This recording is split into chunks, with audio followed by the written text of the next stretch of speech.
Good morning, YouTube. Before we get started, if you like this content, go ahead, ring that bell, hit the subscribe, and like the content. Today, we are going to talk about energy amplification. So, everybody knows about pulse energy amplification with electricity. This is where you pulse it really fast, and then you get this runaway increase of energy.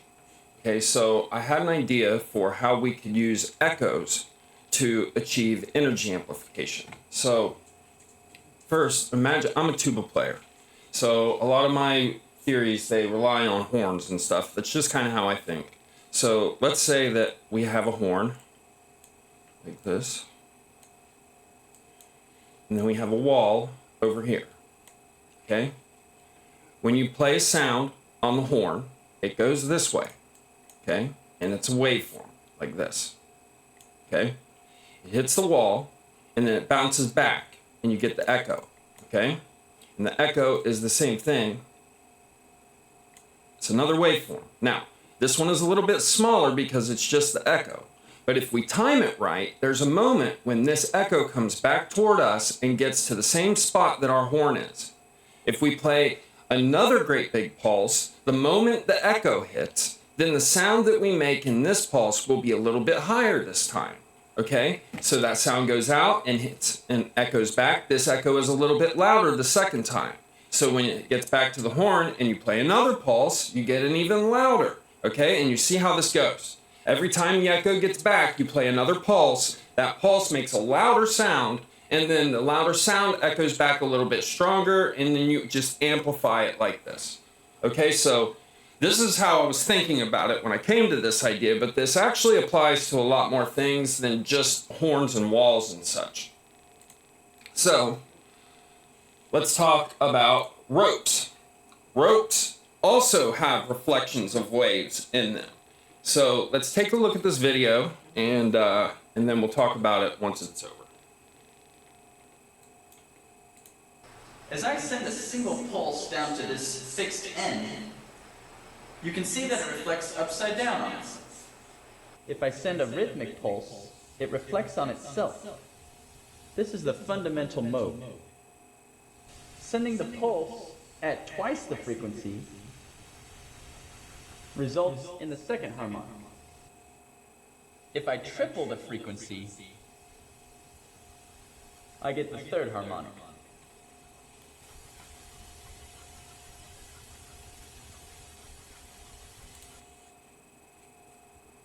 So, as you can see in the video, he whips the rope, and it goes down the rope.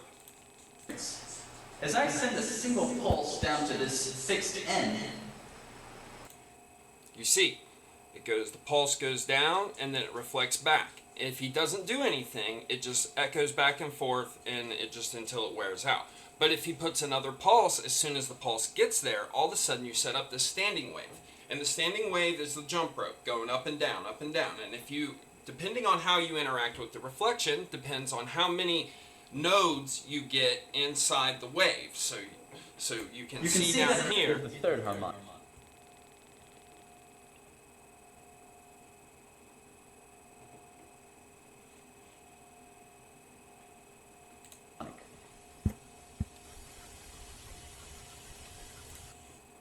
Now, as you can see, depending on the way he interacts with the reflection, depends on how many nodes you get within the waveform here.